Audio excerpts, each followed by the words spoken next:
Hey Vsauce, Michael here. Why do humans play games? Whether it's a video game or a board game or a physical game like soccer or football. I don't have to put the ball in the net to survive, and even if I did, why would I invite a goalie and another team? Games are weird. This led Bernard Suits to say in the 70s that a game is a voluntary attempt to overcome unnecessary obstacles. So why do we play sports and games? How should we feel about intellectualism versus athleticism? But most importantly, why do Americans call this game soccer while the English and the rest of the world call it football? It turns out that the word soccer doesn't come from the United States of America. Instead, the blame for the word goes to the British themselves, specifically Oxford, where since 1875 it has been popular to add the suffix ER to the end of words. For example, calling Radcliffe Camera the Ratter, or these fivers and tenors. We have been playing games with balls in our feet ever since ancient times, all over the world. In fact, as recently as 200 years ago, many of these games called themselves football. A lack of standardization meant that it was difficult to all come together and agree on what you could or couldn't do with the ball or your feet. But luckily, in 1863, the Football Association was founded in London, England. Association football is what we most commonly mean nowadays when talking about football or soccer. But what's the connection? If the Oxford ER was added to association football, shouldn't we be calling the game associationer? Well, let's take a closer look at the word association. You see what's hiding in there?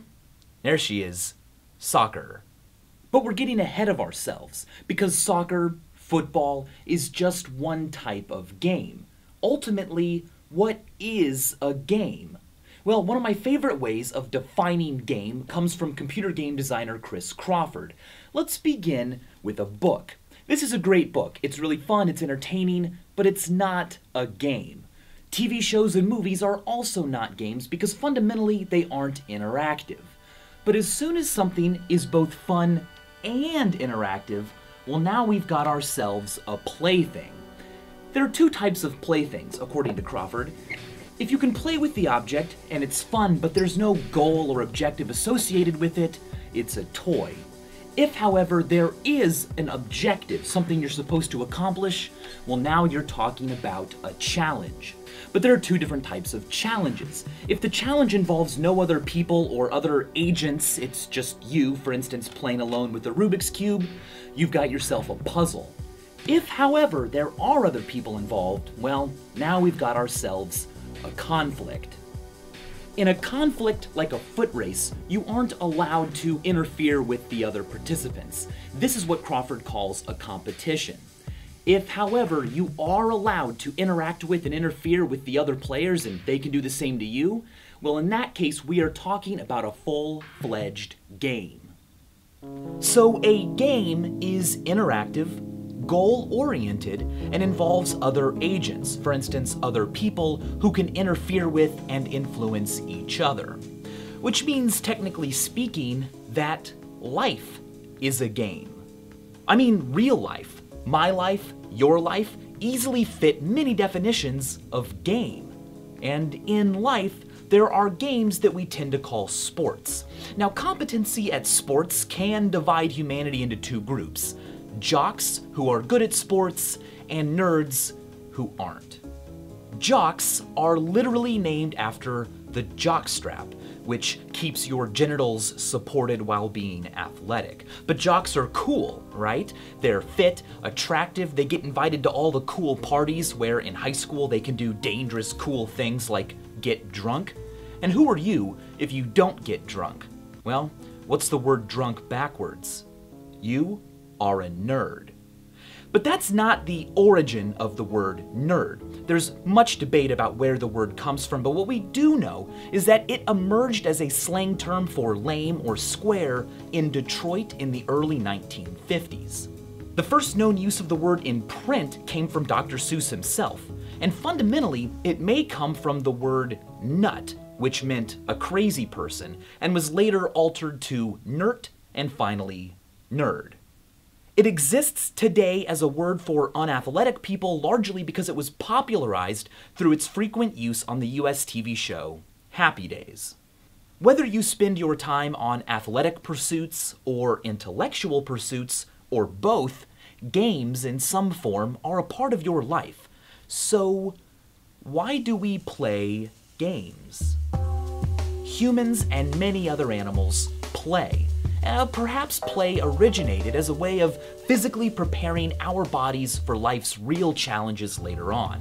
That idea makes sense, but the evidence isn't convincing, because in the wild, play can often lead to a wasting of precious resources, injuries, and hardly comes close to simulating real attacks and life-threatening situations.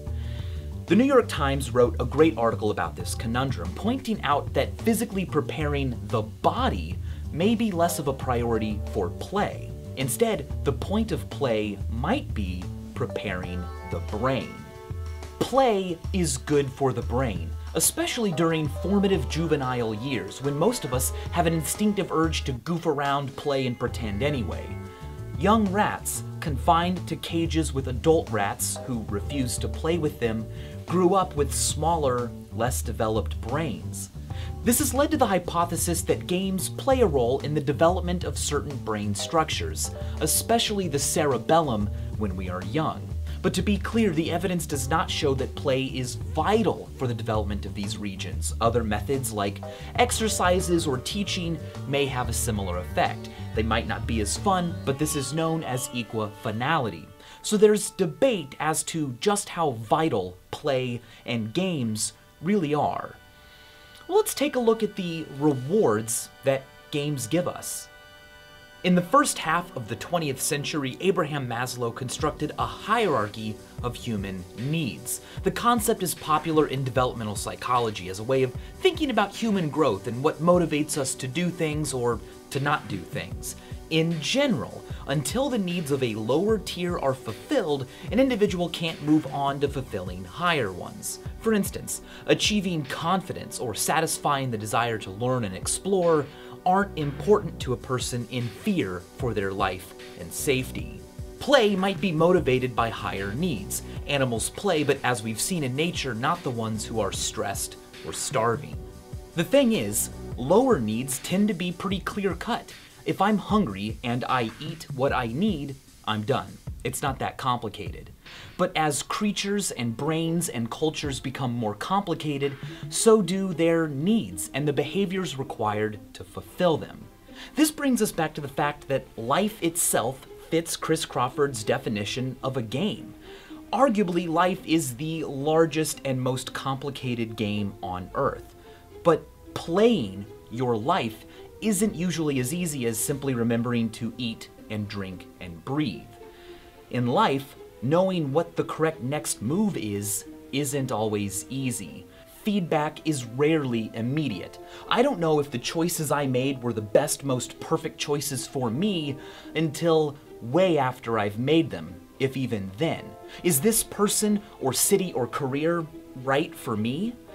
In life, the rules are complicated, the goals are indeterminate, and the methods for achieving them are often unknown or different for every single person. Plus, the rewards themselves are often slow to come or non-existent. So in the face of all of that, it's no surprise that we invented games within the larger game of life itself that ensure fast, easy to achieve, and understandable rewards. Animals play too, but the complexity of rules humans follow in their games in many ways reflect the complexity of the needs we find ourselves able to pursue. In life, I don't always know the right choice. I don't know the right job to apply for, how to explain something to a child, how to best help my friends, or when to call my mom. But in Bomberman, I know exactly what every power-up does, every time, all the time. In poker, a royal flush beats two of a kind, no question about it, couldn't be more clear. But in my life, is an acquaintance or colleague really on my side? Well, in team sports, there's no unknown. Everyone is color-coded. Games and sports are a phenomenal way to feel the rewards we need without all of the unknowns of life. Even watching games and sports, merely being a spectator, can fulfill some of Maslow's needs. I can feel a sense of belonging by supporting a team, and by supporting a team, their successes can kind of become my successes. What a great way to get respect without doing a lot of work. It's known as burging, basking in reflected glory. The opposite is corfing, cutting off reflected failure. If a team is disgraced, I can easily say I was not really ever that big of a fan anyway. Burging and corfing extend beyond sports. We burg and corf workplace projects, school projects, celebrities, election candidates. The point is, life is a game, but winning and losing are nebulous. So we invented simpler games to provide psychological rewards faster and more efficiently than life itself does. Which is why at their darkest, games can lead to procrastination or addiction. But don't fear, you have the potential to become a jock at the game of life. It's just not always that fun. And whenever you play man-made games, rest assured that it's simply because you and all of us are able to pursue the fulfillment of needs higher than any other creature on Earth. And as always, thanks for watching.